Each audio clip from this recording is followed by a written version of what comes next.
welcome to the fifth now episode of The Other Side. This one's in person. I'm glad that I'm finally able to get another one in person. I'm going to try to do as many in person as possible, but I will start by introducing my guest, Tom Lichtel. Thank you, Tom, for joining me. How are you? I'm great, Kevin. How are you? And I'm happy to be here. Thank you. I'm glad that you were willing to talk to me. It's important to me because you were one of the people that came to my mind immediately when I was thinking about putting this together. And I know we just both came from COVID testing as well. Literally within the last hour or so, we're both negative. So I appreciate that we can both do this in person safely. But I'll start off by asking, and I know that it's important to you about the COVID testing as well. You were going on a trip next week, I believe, to Puerto Rico. Is that right? I am. Yeah, if you want to talk about that a little bit, why you're going. And Sure. Well, as you know, we at Penn State did not get a spring break. So that's pretty sad, especially given that we're juniors now, and I haven't had obviously last year, everything was just canceled at this time. So, but anyway, with the ability to do our classes online, and the comparatively easier time I will have with that, particularly in that week, I decided that it wouldn't be the worst thing if I did go get a change of scenery, having not left the state of Pennsylvania in well over a year now. And it was something that I was asked, hey, do you want to come? And it seemed like, it could be an all right way to go and relax a little bit. No, that's awesome, and that's such a cool place to go to. And I completely understand. Like it's terrible being kept in the way that we have been. Everybody wants to get out, especially now that it's getting nicer out. Is there anywhere in Puerto Rico that you're going specifically? And is there anything you're like most looking forward to there, or are you just going to look around and visit? Well, to be honest, I know we're going to San Juan. Okay. And beyond that, I don't know. Yeah. I know that there's a beach very close by. I'm a big beach guy. Love the beach. I didn't get to go on my family trip to the Outer Banks last summer because I had an internship that required me to be there in person. And if I had gone, I would have needed to sit out for 2 weeks and I would have lost money and experience. So I just decided it would be better not to go. So I've really been lacking in that department of my life recently. And I am most excited for sure to sit on a beach and listen to music. That's awesome. The week that you're going now, that's one of the mental wellness days that we get, right? I think next week, or isn't that Wednesday? Or we something? do get a wellness day that week. Okay, so cool. So that's one less day of classes for you. Right. That made the decision a little bit easier. Yeah, I was asking one of the last people that I interviewed. Their school offered them only 2 mental health or mental wellness days, and she thought it did absolutely nothing for them. I mean, can I ask you, like, have they done anything for you, or do you still find yourself doing work during them so far? Because we've had 2 so far. Yeah, fair. Well, I know I don't speak for everyone. Frankly, most people who I talk to say, yeah, I had to do X, Y, and Z on these days, and it sucked. Yeah. And that's not really been my experience, which is good. First wellness day, I decided, you know what, I'm not supposed to do anything, I'm just going to play video games. And it was great. And the second day, I went to visit I had to go to Harrisburg to get some alterations made in my suit. I've gained a little bit of weight since high school. So I had to go to Joseph A. Bank there because they originally made my suit. Yeah. And my grandfather and my grandparents recently got vaccinated. Okay, that's awesome. So and they have really missed seeing their family. Yeah. So I decided, hey, I can take this as an opportunity to go there, see my grandfather, have lunch, and it was a great experience. It was a good time. That's awesome. My parents are finally getting, I think, vaccinated. They got their first shot, and I think next Saturday through my job back in Berwick, I'll be getting, I think, only 1 shot, or whichever one, I think Moderna or Pfizer, I forget which one has just the 1 shot. I'm getting that one. So I'm looking forward to that. But I hope you have a great time on the trip. That sounds awesome. I'm jealous. I'm just trying to get, I'm so piled up with schoolwork now from the last couple of weeks. Everything's come to a head like this past week. And I was away the last 2 days on a school trip. That kind of put me behind a little bit. It was nice to get out, but it put me behind a little bit. So now I got to play catch up, and yeah, it's just it's so overwhelming. So I'm glad that you get a little bit of a break. But the main thing, obviously, I want to talk to you about is our experience together within the frat of Phi Sigma Pi. It has been quite an experience for both of us so far, to say the least. I mean, you more so than me for sure. But if you don't mind, I was going to go into where it all began for me, at least last year, because it was just one huge day of coincidences that happened to lead me to actually where I am now. And it's so crazy how it had happened, because I came last year, I think it was January 11th. It was like Saturday move-in day. It was I transferred from Penn State Hazleton to here, and I moved into my dorm with a friend from Hazleton. I was very, very nervous. Like Saturday and Sunday, like it was hard for me to even eat, because like I couldn't wait to get away from home for like quite a bit. But then like once I was here, I was like, "God, I kind of miss home now." And I was like, can I actually do this for months on end? But by the time Monday had rolled around, I was like ready to go, and I kind of got into everything. It was very nice. But that Monday, I ran into one of my friends, Haley, who I think we both know from. She went to Hazleton with me, and she actually lives by where my family's cabin is. So I've known her for quite some time, and I ran into her, and she reminded me of the involvement fair that was going on that day, and I completely had forgotten about it, although I had gotten an email about it. So she asked me if I wanted to go with her. I went with her, and I ended up actually talking to an ROTC recruiter there, and then at the same time, when I was at the end looping around, I stumbled upon you and Jenna, and I remember you both, I forget which one of you asked, but one of you were like, are you interested in a frat or something like that? And I remember asking, what makes you guys stand apart from the rest? Because one of my favorite movies is Neighbors. I don't know if you've ever seen that with Seth Rogen and Zac Efron, when the frat moves in next door. I've seen parts of it, or maybe I've seen it and forgotten about it, but I know what you're talking about. Okay, like that is like, I love that movie, but obviously that like mentality and that state of mind, like I would never want to be a part of that. Make sure if we're too noisy, call me first. Don't call the cops. Okay. I'll go tell them to. Yeah. Are you ready for a show? I mean, it's funny, to make fun, not, poke fun at those people. And, I never thought that actually, I didn't think that it was real. I didn't think that it existed. But I remember, and this is so funny, and this is going to be a little off topic, but when they get sent home for COVID, I think it was March or April, we were able to come back and get our stuff from the dorms.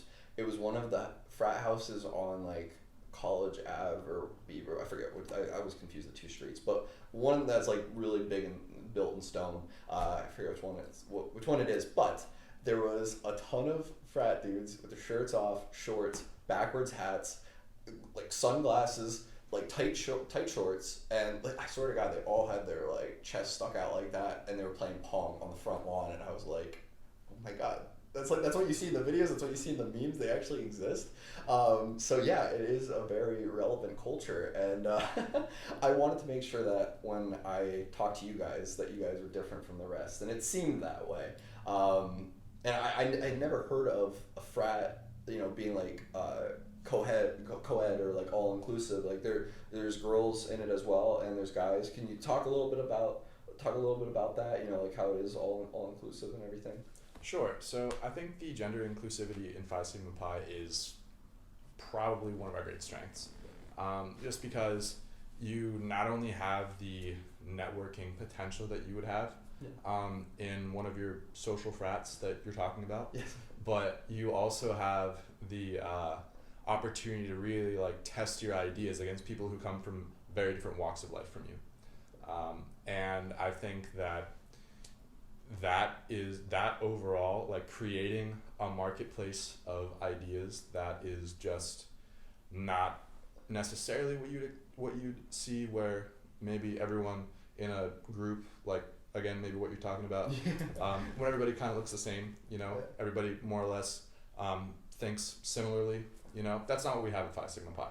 So that gives you the opportunity to test your ideas against other people who disagree with you, or other people who just don't think the same way as you, and you might realize that you can think very similarly to people who you have seemingly nothing in common with, or just less in common with. So that kind of diversity, that I think that's a strength of ours for sure. Yeah, no, that's great, and I agree as well. Like I said, I had never heard of that until Phi Sigma Pi, and obviously I'll bring up the distinction that we are an honors frat, correct? Not a social frat. That's what distincts us between like social is more so where people, whether it be sororities, fraternities, they all live together. We're kind of more club oriented. Would that be a good word to say? Not necessarily club, but if you know what I'm saying, like Yeah, we don't all live together. We don't all live together, right? It's what technically it is a national honor fraternity. Yes. So the honor has been interpreted to mean different things. I think officially, it used to be more like officially scholarship related, and we do have a GPA requirement that's it's manageable. Yeah. But it's more that we take our honor from the things that we do in the community, and the ways that we're involved, the ways we take leadership, the ways we contribute to the world. And what's more is it's technically, you might also call it a professional fraternity in the sense that we have opportunities to, I guess, network, which again, you would definitely have in a social fraternity. Yes. But in addition to that, like professional development, we have these modules, and admittedly we haven't done one in a minute, but leadership and action modules that our national executive office creates for us, and it's just teaching us how to be ethical, how to be good leaders, how to be inclusive of everyone, and just the things that you need to be a leader in the world. We have resources to help educate us exclusively from the frat. Yeah, I mean, I've seen, it seems as though many people utilize all of what you're talking about, at least from what I've seen, the people that I've talked to that have been a part of it. And I don't know everybody, like it's a pretty decently sized frat. I mean, how many people are there total? I think we will be somewhere around 70 active brothers when the initiates are fully initiated on Sunday. Oh wow, that's awesome. I thought for some reason I thought we were between 40 and 50, but we were. Oh, okay. We've had 2 consecutive very large classes. Okay. As a result of very good recruitment chairs who have done a lot of good work. So, yeah, you're right. We were between 40 and 50, and again, some people will graduate after this semester. So when in the later stages of a semester, we always have more members, because it's the stage where you've got the initiates plus the people who are just about to graduate or take an early alumni position. Okay. Yeah. Well, and there's a lot of things I could spin off of what you just said, but one of the things that I would like to talk about as well is, the day that we, I guess, officially met after the meeting, and I met you and Joaquin. I don't think he'll mind if I bring him up.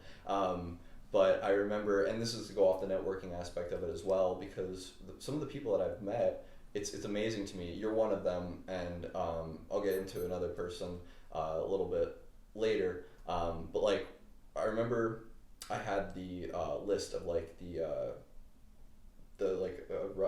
event, the initial events. There's a title. The recruitment events? Yeah, recruitment events. Thank you. Obviously, you can see how unfamiliar I am with it. Yeah, I had the list of all the events, and I remember there was one last one at the creamery, and I tell the story to everybody that asks me about how I got involved. It's always the ice cream story that I tell. But I remember I was looking at the list, and I was like, maybe that's something I'll try next semester. And then I thought about it, and I didn't know too many people out here. I was like, well, they seem kind of cool when I talked to them for that 5 minutes there. Maybe I'll give it a shot. And I saw that the last one was ice cream at the creamery, and I was really kind of urging for ice cream that day. And I thought, well, the worst thing that could happen is I'd probably get some free ice cream out of it. So I'll go and hear what they have to say. So I remember I texted you, and your number was on the paper. You told me to still come. I went. You guys welcomed me in with open arms. I got some free ice cream out of it, thanks to you. I appreciate that. And then I ended up talking to you for about an hour. So I remember Joaquin then came in, who everybody seems to know. He's an idol within the frat. And you guys, we talked for about 2 to 3 hours just about everything. We're joking around, and I knew in that moment right there and then, I was like, all right, I'm gonna follow through on this. This is actually pretty cool. These people are different than your Brocks, Chads, Brads, Thads, whatever you want to call them. I didn't want any part of that. but when I remember talking to you, which actually now I forget, but where are you from? Because I remember we talked that you were only like an hour away from where I lived where I live in Berwick, and that you had played against Berwick before in like soccer, and I think you did music as well, like chorus or something. Yeah. So I am from Mifflinburg, Pennsylvania, That's right. which is right on the cusp of, I guess, what you'd call a region. Yes. An hour straight east of State College, and I think Berwick is a little bit northeast of where I live. Yeah. Now we didn't play against them in soccer, but I did have the opportunity to meet a few people who played for Berwick through camps and things like that. And what's more is I had been to your high school, I believe, for district choir, Okay. and that might have been my junior year Okay. or my senior year, but probably my junior year. Yeah. Well, no, to me it's just like so crazy how small the world is, because when you come out here, I mean, at least when I started off at Hazelton, I was like, all right, I'm gonna know some people. I knew some people from my high school that went there, and people like were mostly, a lot of the people were from Hazelton itself, so it wasn't very, I mean, I would say diverse, but not necessarily in the sense of like somewhere out here when you have thousands and thousands of people from all over the world. So when I came out here, you know, you expect to be the small fish in the big pond, obviously, but day one, I literally saw, I remember actually I saw Maddie McIntyre, a girl from my high school.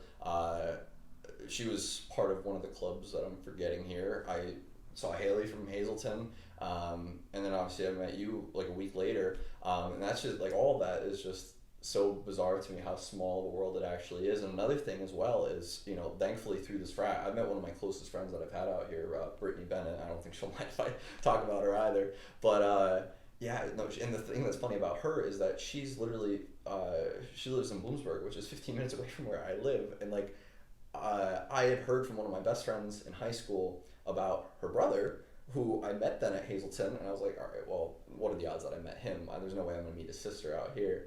I came out here and met her within the first couple of weeks. So like, it's so crazy how that all happens, and I've heard that happen to many other people as well.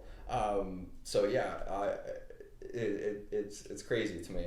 And I kind of went off topic there, but you know, we brought up networking and all that as well. I'm glad we touched upon that, but you know, I want to talk about you more so and bring the attention to you. Obviously, I don't want to talk too much about myself, but you know, you are involved in a lot, and you want to do a lot as well. How are you able to do it all, and what is everything that you're involved in, if you don't mind me asking? Because I know you're kind of a jack of all trades there. Well, I guess. Thanks. But yeah, I am obviously the president of the frat, and I've been consistently pretty involved with the frat. I'm also a member of IUTA, which is a fantastic small special interest organization that fundraises for Thon. And as far as Thon goes, I'm also involved I've been involved with the dancer relations committees the past 2 years, and that's been a very significant part of my time at Penn State for sure. Thon is the largest student-run philanthropy in the country, and we fundraise for kids and families who are dealing with childhood cancer. And what I've gained through that is that I've met so many kids and just people in general who are taking a very challenging situation that far too often results in less than happy endings, and they're taking it and they're saying, what can we do to help, and how can we make it fun, make it something that we can enjoy, making something that we can remember in the process. So Thon is very impactful for me, and it's very important to my life. As far as things that I'm involved in, there's basically Phi Sigma Pi and there's Thon, and obviously Phi Sigma Pi is very involved with Thon as well. Yes. So I help there where I can as well.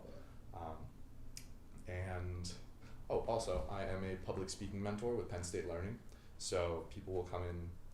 Right now it's all on Zoom, but typically we have an office space in Sparks building where students can come in, and if they, most often it's because they want specific help with their speech projects, especially for CAS 100, and they will ask for help, Like, how can I make this better?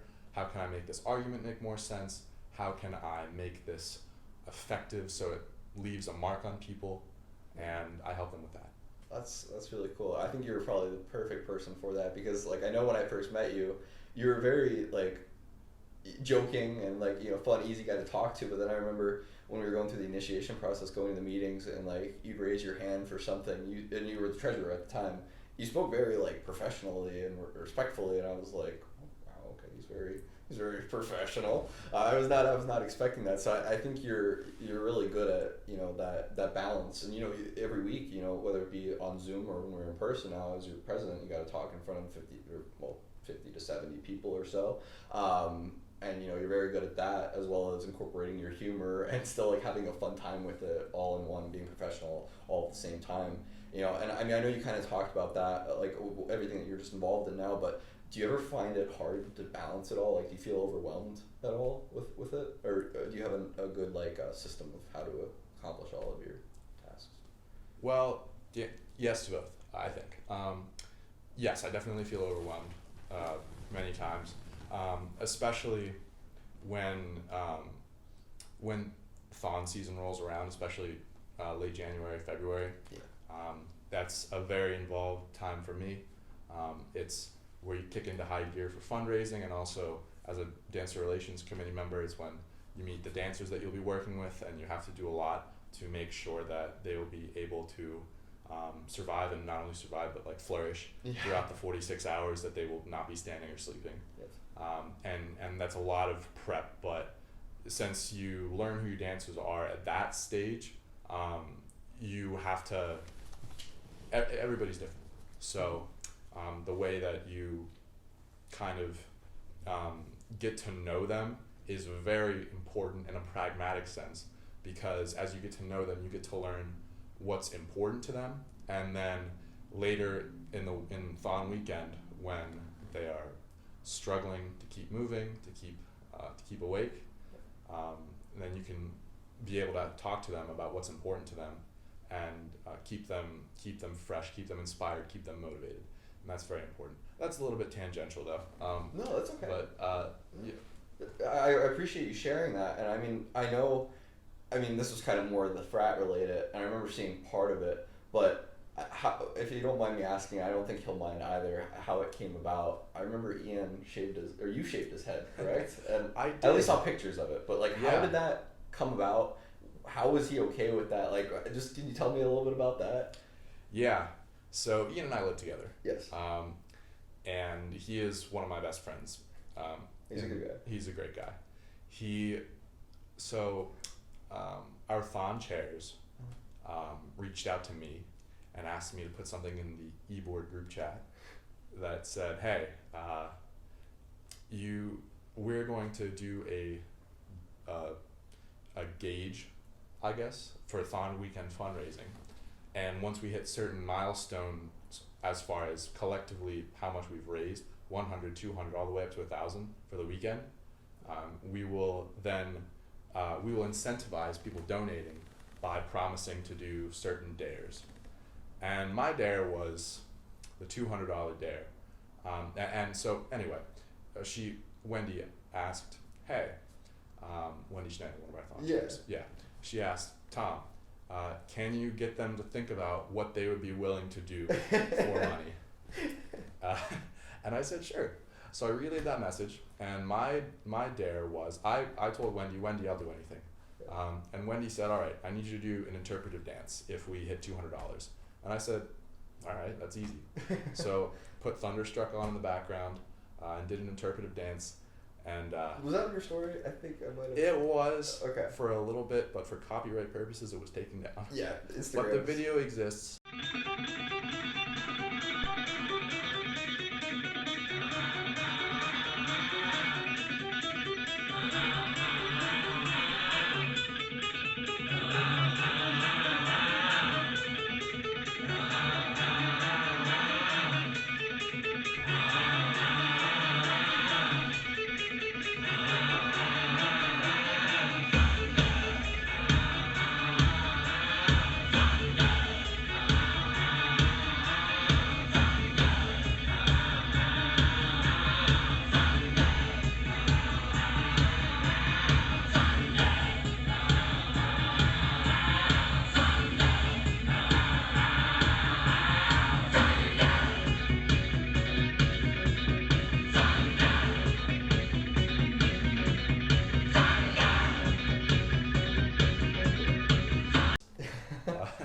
can be found. Okay. Good to know. But Ian didn't want to say the same thing that I said, which was, I don't care, I'll do anything. And frankly, not everyone can say that, because there are only certain ideas that the chairs can think of specifically for specific people. So I said, Ian, why don't you shave your head? And Ian said, I don't want to do that. I said, Ian, I have no idea. I have no idea what to tell you. And then he came back to me later and he said, so I've been thinking about it, and I can't come up with anything else. So I might just say that. And I said, okay, well, who would be the person to shave your head? I could do it. Yeah. You know, I would be honored for the kids, of Yeah, course. obviously, of course. Right. And Ian said, all right. Because, you know, who else is gonna do it? Yeah. So yeah, I shaved his head. I'm gonna ask for both of those videos if you don't mind, and I will. If he's okay with that, and if you're okay with that, I would love to kind of splice them over this. Yeah, that's great. It's just, here's the thing, is that you would have to probably speed up the haircut video at about 100% because Were you going slow with it? it was about a 2-hour process. Oh really? I've never cut anyone's hair before. Yeah. And that's why it was worth $1,000. Okay. Because it was such, oh my goodness, I felt so bad for Ian because he had to sit there for 2 hours while I learned as I went. Yeah. As a barber. And Did you nick him at all, or like hurt him at all, or? no, not really. That's awesome. I mean, there was maybe like one instance where I got a close shave and I just had to go like, Yeah. and it was fine. I mean, I've only seen the pictures, and I mean, I could say you could be like a military haircut, buzz cut person. Well, that's great and all, but maybe if I had the tools to make that happen Yeah. and significantly more practice, Yeah. because I don't think it would be very efficient for the U.S. military if every time it took Well, two hours. Yeah, that took like 10 seconds. At least you got a backup plan to start working on now. Right. But I was gonna ask someone about it. Oh yeah, what kind of like razor did you like, or what kind? Was it just like a regular shaving razor, or was it like a face razor? Oh yeah, I think it was for the face. It was not meant for barber work. Okay. I had a pair. I started with scissors too, and it was just a pair of I like hope it classroom wasn't- scissors. If it was a clean razor, was it used on any other nether region part of the body? It's fair thing to wonder, but we sanitized everything Okay, very good. thoroughly. Good. Oh my And gosh. Yeah. In the house where you live with brothers, I'd imagine that the razor probably isn't the cleanest thing. I don't know, and that's not for me to judge. But I think it was all right. I Okay. think it was all right. I don't think so. It was from one of our roommates, Chris. It was Yeah. his razor, because actually I got a couple razors that I use, and I cleaned them, and I was like, yeah, Ian, you know, like I use these mostly for my face, and he was like, I don't know what other options we have. And he also had his razor that he had me use. He was like, I would prefer if you use this. Yeah. So that's what we did until Lassie came, and because I mean he's got long hair and a beard, so Yeah. he's got to keep Very himself hairy clean. man. Yeah. Yeah. Oh So my he was like, yeah, this is taking way too long. Let me see what I got. And that was about an hour into the process, though. That is hilarious. Not to go from like really funny to serious, so this doesn't have to necessarily be serious, but you know, I would like to ask, you know, what is it like for you as the president of the frat now? Like, is it hard for you to get like, or do you feel like an immense pressure, or is it hard to get everything right, or do you just like be yourself and just kind of roll with the punches as they come? Because I mean, you're a very good president from what I've seen. Thank you. So you know, I'd like to just hear your take on it. You know. Yeah, well, it is some pressure. I'm not gonna lie. Previously in high school, like I was president of a few things in high school, but in those positions you are more given your objectives and what you have to do, and then you just basically have to say a few words, and everything's very like your teachers, your advisors help you a lot. But this is the first time that I've really been like responsible for something by myself, and it is different. But being myself, frankly, is the best way to go about it. I think everyone, despite like small things that we might disagree with or have questions about, everyone responds best, I think, to people who are genuine. And so the easiest thing to do, I think, in any scenario in anyone's life is just to be yourself, and that allows people to trust you, to buy in, and that is very important because as president, one of your important responsibilities is to make sure that everybody's doing well and enjoying themselves and getting things out of the fraternity. So when people come to you and they say, hey, like, I'm not liking this, or I feel like maybe this could be better, you have to be available to talk to them and think, okay, like, let me hear you out, because generally speaking, people are on to something. You know, if one person has a concern, then I'm sure, then generally speaking, it follows that everybody has, or not everybody, but they are not alone. They are not alone in having that concern. So it's important to be someone that people can talk to, maybe as one of the most important things as a leader, is being someone who people can talk to and they will know that you will listen. So being yourself allows people to trust that you are authentic, and when people know that you're authentic and that you are just yourself, then they will feel comfortable talking to you, and that's important. I think those are all very important traits that you mentioned. I think it's very well said as well. So like, now that we're in the Zoom era of it all, you know, obviously a lot of our meetings and things have been online. What has been the biggest struggle so far?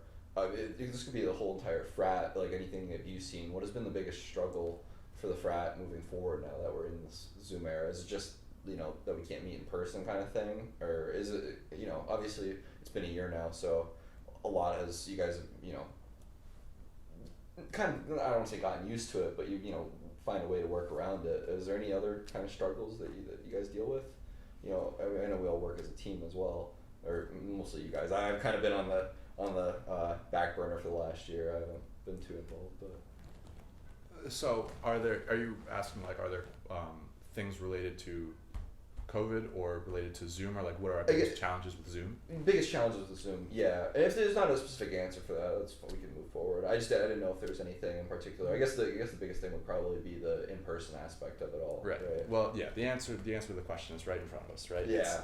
It's that we can't be together in person, and you know, we gain so much as humans when we can interact with other humans, and it feels less authentic to do so online, and frankly, as someone who I do kind of enjoy public speaking, it's something that I know a few things about.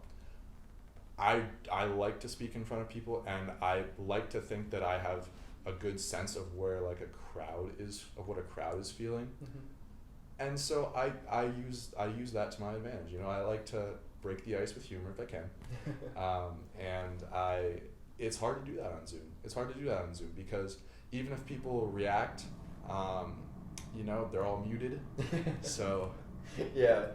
And it fires me up. It fires anybody up. If you make a joke and it lands, it fires anybody up. So for me personally, I've gotta be, I don't know. You're telling me my comedic energy is a little bit sapped by Zoom. Yeah. But the Zoom clap button doesn't do it for you. It kind of does. I just feel like it's a lot more work for people to hit the Zoom clap button than it is for them to just naturally react. Yeah. You know, no, it doesn't happen as much. Yeah, I get that. If there's something you could pinpoint, what has been the most like rewarding experience for you? If there was a specific moment, or maybe just overall, what has been the most rewarding aspect of the frat for you in your time? It's been about, for me, finding like myself and being okay with who I am. Yeah. I guess. Back home, my dad is my school superintendent, and I love him. He's a great guy, and he does very good work with his job. Yes. However, that in a small town, means that every time I walk into a room, everyone knows who I am. And not only that, but I'm often defined by being my father's son. And that has its advantages, because I think, like, especially in school, like, people would take me seriously when I wanted to be taken seriously. And then also, like, especially like teachers, teachers generally trusted that I was good for what I was saying, and that's very helpful in an environment where, like, teachers are like a great portion of your life, So anyway, point is, my identity for the first 18 years of my life was largely defined for me. So when I came to college and I was a relatively unknown person, extremely, in fact, unknown person, at first it was very scary to not know people. But then I kind of got used to it, and I got to enjoying the fact that I could go to the store in my pajamas and not feel judged about it. Or at least if I am being judged, it's by people who will never see me again. Yes. And, I can kind of make a name for myself, I guess, and see if the kind of person that I am is something that people will value, regardless of who I am or who I know. Yeah. So I have largely found that with PSP, I try to be funny, people think I'm funny. I try to say something intelligent, people say, wow, Tom, you really got me thinking. And it's really good to hear those things without having to worry, I guess, if people are only saying it because they feel like they have to. Yeah. Yeah, no, I get that completely. I mean, I can't say I share the same experience. I mean, I know where my parents are from is Weatherly, kind of 20 minutes or so outside of Hazleton. I know my dad's dad, my late grandfather, he was actually the superintendent of their high school, so my dad was had the same somewhat advantages back in the day kind of thing. But then my parents moved to Berwick, and, growing up, you hear the same names repeated. I know we've talked about some of them. You know some of them as well. Those that shall not be mentioned. But yeah, so a name goes a long way, for sure, and that could be good. It could be bad. They could form expectations of you or your siblings before they even get the chance to prove themselves. So to me, it was kind of nice that, I mean, none of that stuff mattered to me in elementary or middle school because I didn't know better. But like high school, at least, it felt good to kind of make a name for myself. Hopefully a positive one. I mean, there was a lot of, you got your rumors and everything else, the stories that fly around as well, but that's high school for you, and you don't necessarily see those people again. I mean, you do a lot, but there are some people now that, like, whether I had beef with them in the past or anything like that, like, most of them I have, like, other than my close friends, I have not seen. And I've been asking a lot of people this question as well, and this is completely off topic, but, do you like college life better or do you like high school life? Because for me, I loved my high school experience. I feel like I'm one of the few. Like, a lot of people loved their high school experience as well, but I hear a lot more be like, I'm so glad I got out. I love college, that kind of thing. To me, I still, like, not that I'd give anything to go back, but I reflect upon a lot of what I learned in high school, and I appreciate all the friends that I had. I felt like that was where I found my true self. I was okay with being myself, like you had mentioned as well. And, I found who my best friends were that were going to be with me for the rest of my life. Is it the same for you, or do you find that more so here at college? Well, I would say it's an interesting question, and truthfully, each one has been what I needed when I got to them. So high school, I would not change a thing about high school. Obviously, like you said, like, there's some aspects of high school that you would wish did not occur. Yes. I've quite a couple of those. There's drama, there's tension, there are just things that you don't experience as much in college, and hopefully not nearly as much in the real world. Mm-hmm. But like you said, you found your group of friends that you'll be with for hopefully life. Yeah. And absolutely, in high school, I've met those people, and I still talk to them all the time, and we hang out when we're home, and we talk to each other about the future and stuff, and we talk to each other about, like, deep philosophical things or whatever. Yes, thank you, dude. Yeah. I have the same exact thing back home. Yeah, so yeah, I absolutely have those people from home, And we are all like doing other like really good things now with our lives, and that's great. But like those people that I met in high school, it's clear to me that so many of them I will be friends with for life. In college, I've met many people that I will be friends with for life. In college, mostly through Phi Sigma Pi. Like I said, it's allowed me to like find an identity, and just like find people who just like make me feel valued for who I am rather than what I am. And so it's a little bit different because we're not bound by the same experiences, but we're bound by the same, I don't know, just we're bound by our ability to get along. Yeah. And yeah, I've met some people in the frat who have made very great impacts on me, and through Thon as well. And yeah, all of the people that I have met for the most part will be people who I root for as they go forward, and hopefully they'll root for me too. Yeah. But yeah, as far as friends go, I mean, I've got lifers from both high school and college. And as far as like your original question, like which is better? Yeah. For me, I could not be in high school as of now, Yes. because there's very limited freedom. In the process of, especially now that I no longer live on campus, I've realized that I can kind of handle myself in ways that I was always scared to do. But now I can do it. It's not that bad. And I could never revert to going back to a scenario where I don't have those freedoms. Yeah, no, I think that's all very well said too, and I liked what you said about each one was what you needed at the time being. That's exactly how it was for me. Like I wouldn't go back because obviously that's in the past, but each moment led me to where I'm at now, and I really, really appreciate that. And that's a lot of what you said too. Is, I mean, I know that obviously I haven't been as an active member really necessarily of the frat. That's on me. It's something that, not that I don't take it seriously or important, but I always put a lot of the frat related things on the back burner, and that's on me just because I always, and it isn't necessarily me with time management. If I managed my time better, I'd have the ability to go to things like brother hours, but I always put things like that off because I always find myself like rummaging, scrambling to do like last minute assignments throughout the week and things like that. And when we were in person last year, especially for like my experience through brother hours, it was so much fun. And I know that was because we were in person as well, but like the first hour would be, and this is what made me stick with it, because if it wasn't that, obviously I don't think I'd be a part of it. But the first hour it was like playing games, getting to know one another, those kinds of things. The second hour, then it was still, we'd be like studying and learning knowledge of the frat and things like that, but it'd still be like a fun, chill setting, and there was never any hazing, bad mouthing, anything like that. It was just a fun time, and I truly miss that. And like I said too about you've met some friends through the frat that you'll have with you for life.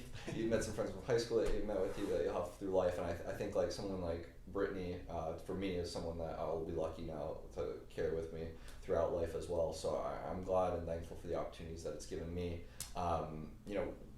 I guess to ask you, where do you hope to see the frat go? Do you hope that it continues in the direction that's going in, or would you like it to see it to take any other directions? You're kind of the head now, so you have the ability to gear it towards. I'm happy with where it is now, Yeah. and the ways. So I mean, with the exception of you want everybody to have like the fullest experience of in-person interaction. Yes. And I do think we'll get that back. Mm-hmm. I think that in the past year since COVID has hit,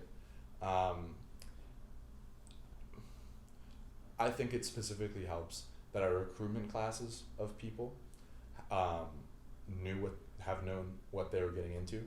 Yes. They were well aware that we were going to be on Zoom for the foreseeable future, and that I think is great, because I don't want to use the term, I'm going to say low standards, and they don't have low, it's not that they have low standards, it's just that it seems to me that the people who have joined in the past couple semesters have had expectations like yeah, we're going to be online, but they came in with the attitude of we're going to be online and we can still make the most of it, you know? Yeah. Whereas, like, admittedly, like with your class, you guys got stunted, and that sucks. And you came in with like the wow, the sky's the limit with this frat, and then COVID hits, and then a lot of things were taken from you guys, and that sucks. And I don't mean to. I wouldn't say that you guys had like anything but a great attitude in handling it. It's just that you certainly came in with different expectations than what you got. So now the people who come in, and like I said earlier, 2 very large recent classes. Suddenly the frat's dynamic is like, we can handle this, and it's going to be even better in the future. So it feels very positive, and it feels like we're waiting for something great that's going to come. And I appreciate that is the energy that has come. I do. And I think that people are involved for the right reasons. People want to meet people. People want to give. So many people who joined in this current initiate class were attracted to Phi Sigma Pi because of service. And admittedly, it's been harder to like physically meet up with different organizations to do that, but it's still something we've been able to do.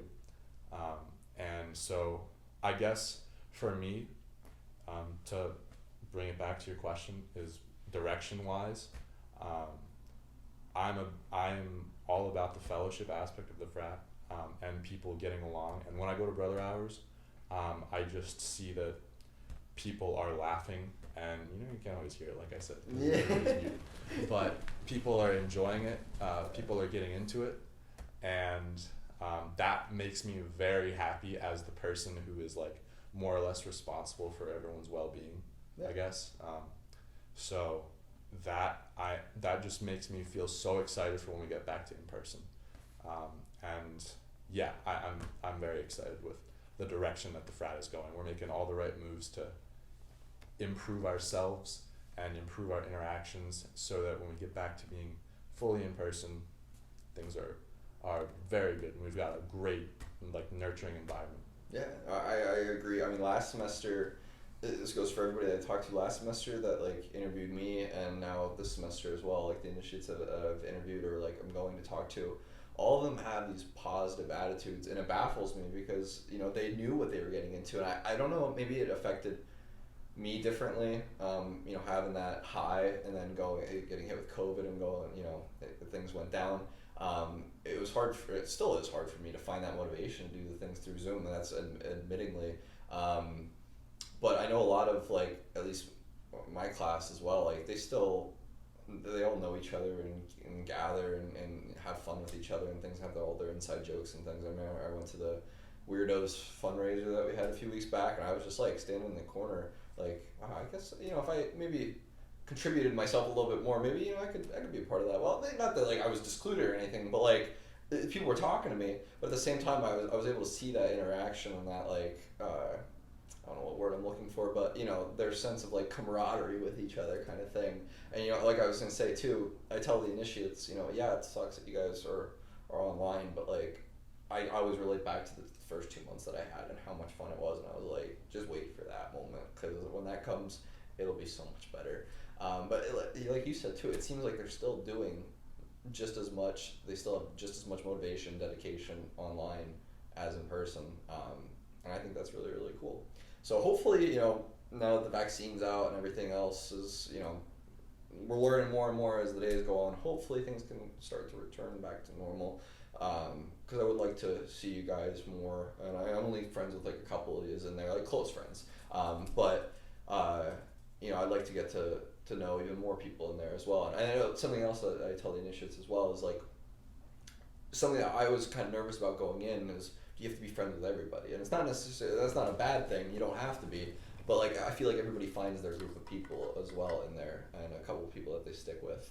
And I know at least like with you guys, I remember we met up around the fire the one time like last semester. That was a really fun night, and we were just playing like games around the fire. That was really, really cool. So yeah, to transition into, I know we just kind of talked a lot about the frat, and we still will talk about the frat, but something important that I think they're doing, and I mean the whole point of this podcast anyway is to speak to the other side, to challenge myself to hear other views that differ from my own.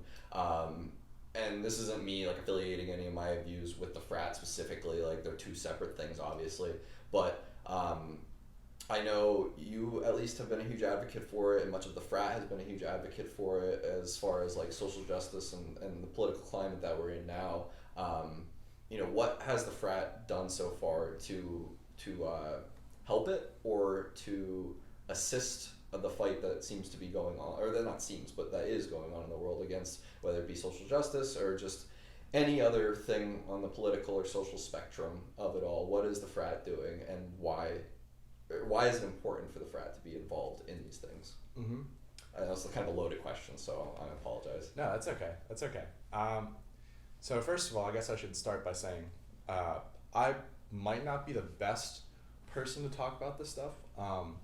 As president, it's important for me to be a leader, Yes. and that is how things have gone.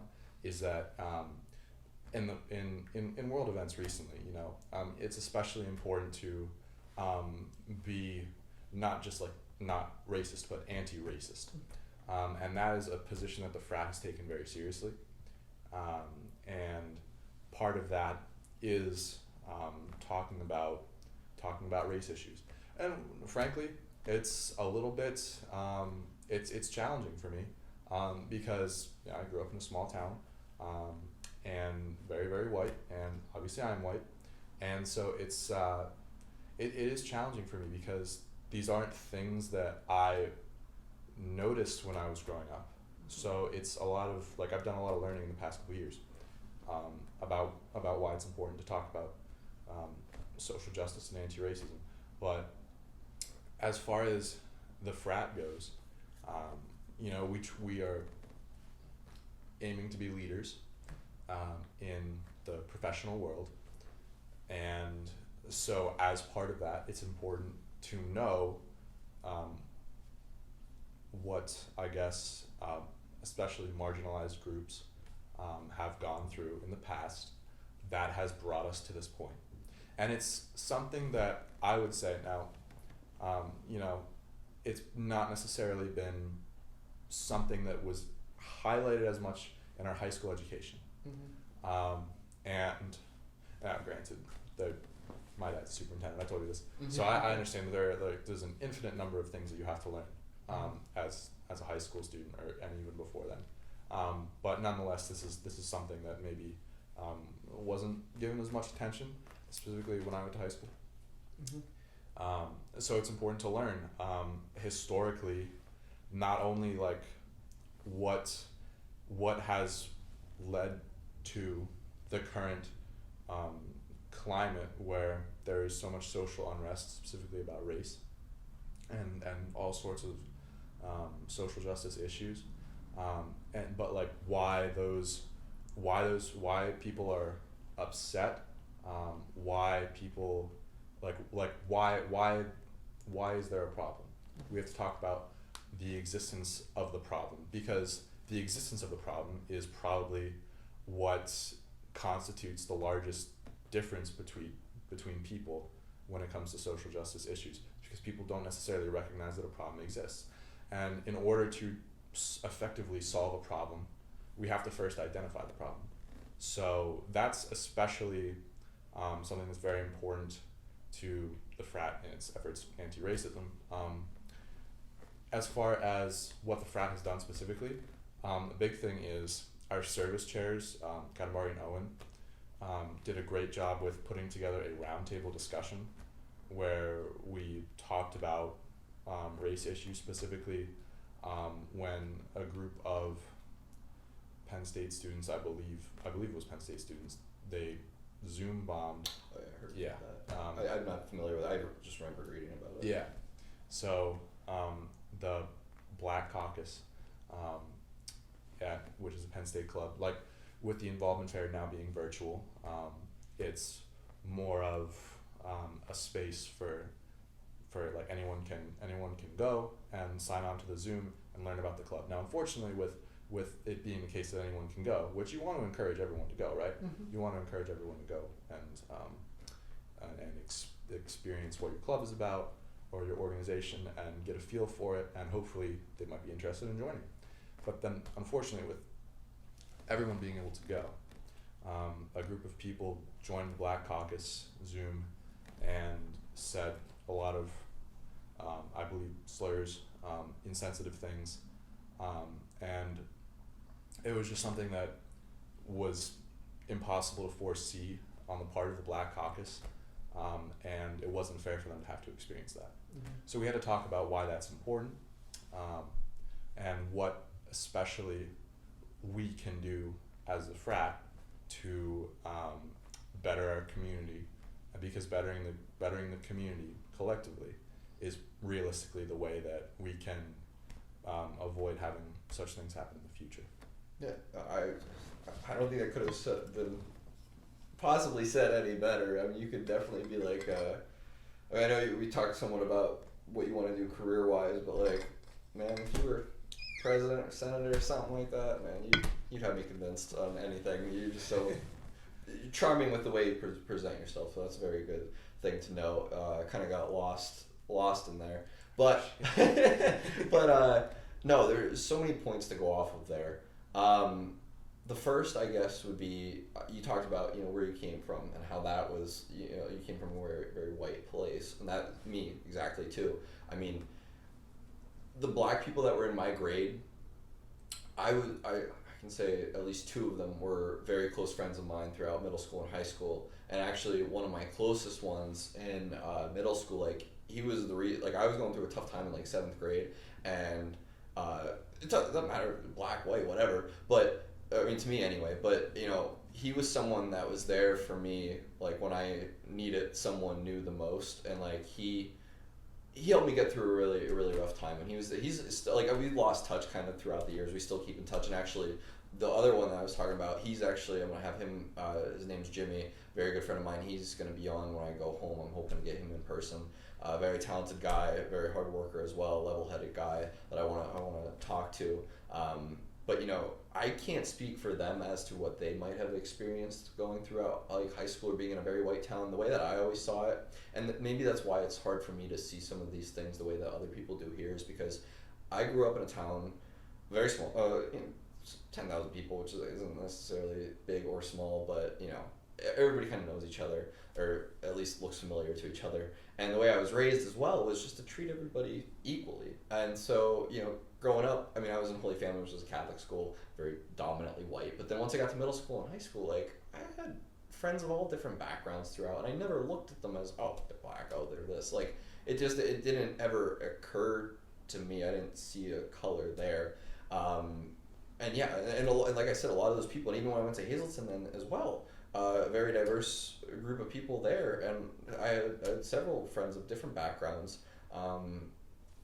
Yeah, so I mean, like I said, it's harder for me to kind of wrap my head around certain things, and that's just my perspective. I'm not pushing it on you or anybody else. And I think another thing I wanted to bring up too is that white ally image, and I think that's what a lot of the frat is pushing for, is like, what can we do as white people, to improve the betterment of other races, or betterment, if that's even a word. I keep it That straight is a word. too, but okay, thank you. But like, just improve everything that's going on, and you see a bunch of things in the news as well, and like I said, it's just hard for me to wrap my head around things. But the biggest thing is here in college, not necessarily that I've heard too that when you come to college, oh, they're going to indoctrinate you, they're going to do this, they're going to do that. I'm openly Republican. I don't. It's not something like I'm scared to say. But I align more with conservative values and views. But at least here in school, what I've come to see is an understanding of these other issues or topics that maybe I wasn't as familiar with coming from that small town aesthetic. And at least here, having those diverse groups of people and hearing their different stories, you realize, well, like, wow, it's different in different parts of the world. Like, and when you're isolated to just one central part of northeastern PA, that's like not really known for like being racist. I think like you're not used to that. It's good to be there, but you're not used to like broadening your horizon and seeing that a lot of issues come from different places, especially within the cities or urban area, like those kinds of things. So I think that it is important to have these things be brought to light. I think that what the frat is doing is great. Now, do I feel 100% comfortable with including myself or interjecting myself in there? No, I don't necessarily. That's just on me. And I have no problem saying that. Like, if I could do anything to help anybody, I gladly will. But to me, it's like I don't feel like it's a place for me to talk. And that comes back to that white ally image and feeling comfortable to be willing to do those things. And if someone asks for my help or anything like that, I'll gladly do it. But that's just not necessarily where I feel comfortable. And I don't know if that's. I mean, you said you kind of struggled with that as well. I mean, if you don't mind me asking, like, I know you kind of went into it as well, but how did you necessarily overcome it? Like, was it just overnight, or just doing research kind of thing? I don't know. Yeah, good question. First and foremost, let me say, like, if you don't feel comfortable talking so much, that's fine. Like, it's special. I think it's important to put yourself in those spaces so that you can listen. Yes. And it's not so much for it's not for us to tell people what they've experienced, right? Yeah. It's for them to know and interpret and inform us so that we might be able to help them. Them being, people who have experienced marginalization, racism, sexism, etc.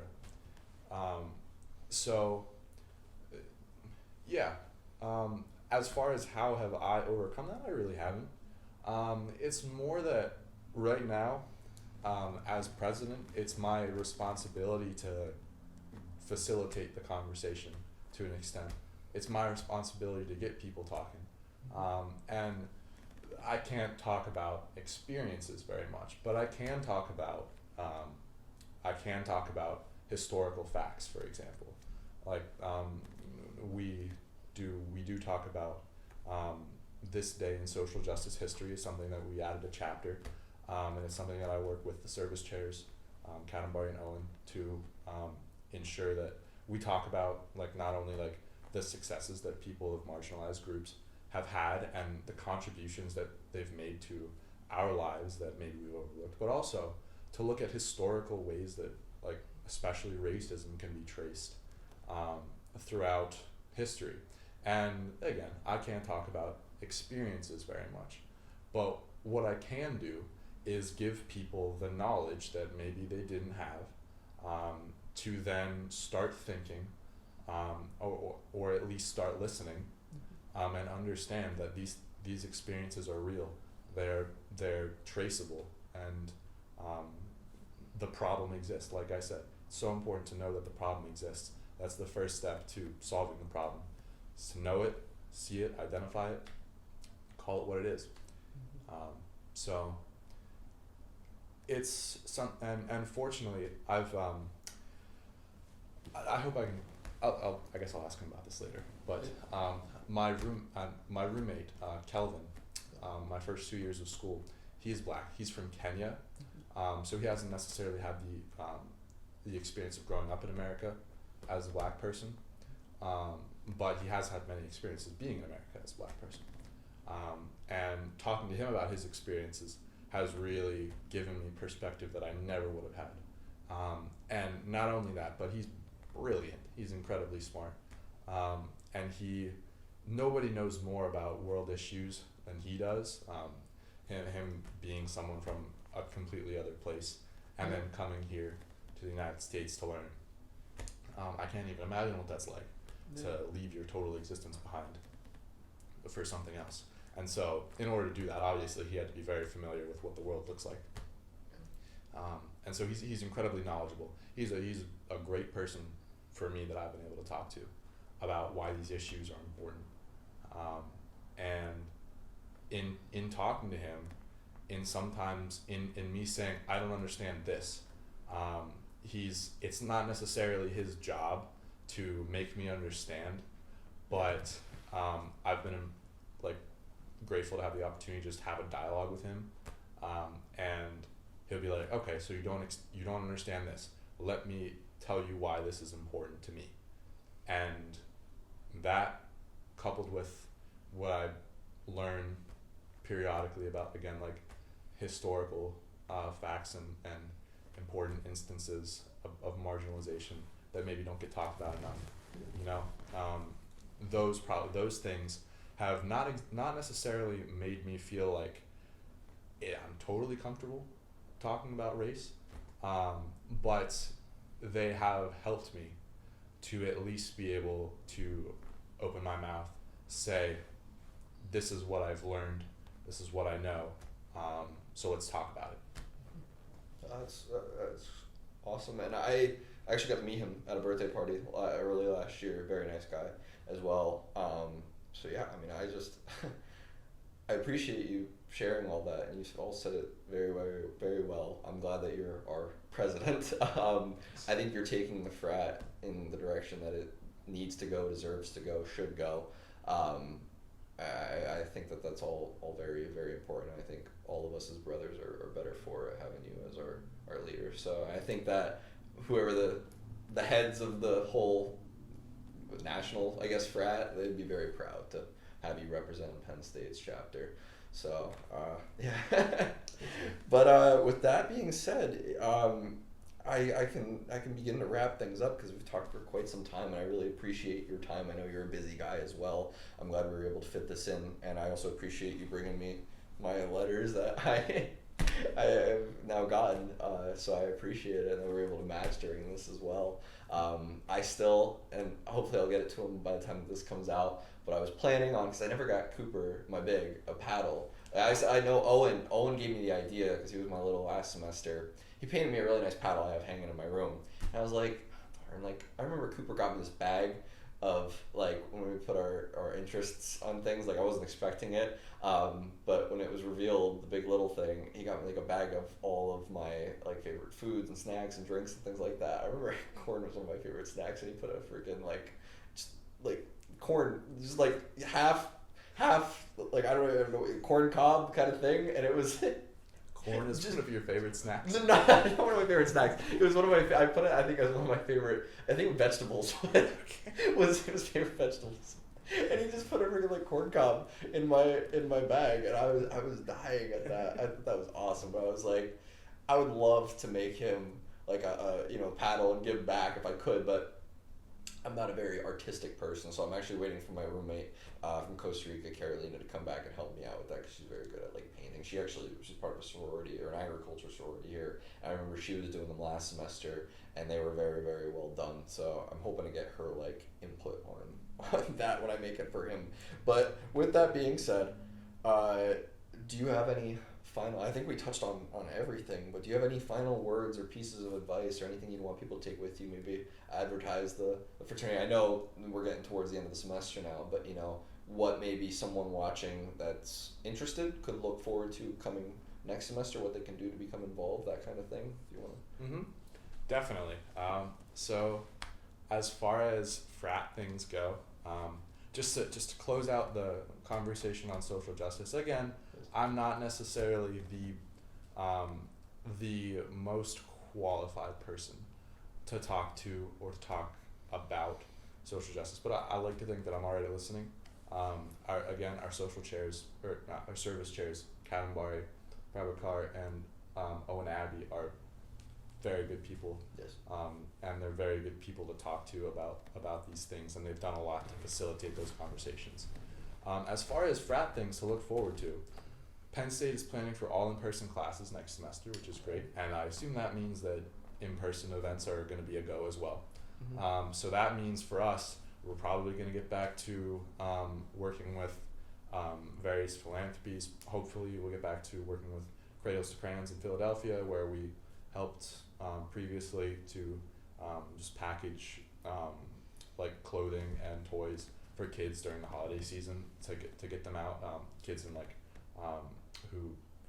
whose families couldn't otherwise afford. That was something I remember Those hearing things. about last year. I was Yeah. really looking forward It to. was a very important thing. It was a very enjoyable trip though, because we went to Philly for a weekend and we bonded a lot. Yeah. We had a great time. And also IM sports. I love IM sports. I love soccer. I love football. We do those things. Depending what we see in IM sports in the fall, that's gonna be great. Just more in-person hanging out. And even to whatever extent we are not, which I hope will be very minimal, you'll find people with good attitudes, people who are very smart, people who want to get to know you. So Yeah. that's what I'd say about Phi Sigma Pi. That's awesome. Very last thing then, do you have an organization or something charitable thing that you'd want anybody watching to be able to donate to, or anything you'd like people to, or an organization you'd like to even have people look at, or anything? I'd like to myself. I know I mentioned this to you. Like everybody that I'm talking to, once I have these edited and up, I'm gonna try to donate a little bit to each person's cause that they had mentioned. But do you have any that stand out to you that you'd like people to check out or donate to? Yeah, I think that donating to any philanthropy increases the amount of overall good in the world, which is great. So, but with that said, I'm a huge supporter of Thon, as I mentioned earlier. It's the largest student-run philanthropy in the world. It provides children and families, especially like locally here to central Pennsylvania, but all over. It provides them with the opportunity to not have to worry about the extreme medical costs that are a part of the journey that is having childhood cancer. And what's more is we bond with these families. We give these kids people that they're friends with. Not that they don't necessarily have them, but we give them more. We do our best to give to them. And it's great, and it's been such a formative part of my Penn State experience. And so if you had to pick one organization to look at and give a donation to, I would recommend Penn State Thon. All right.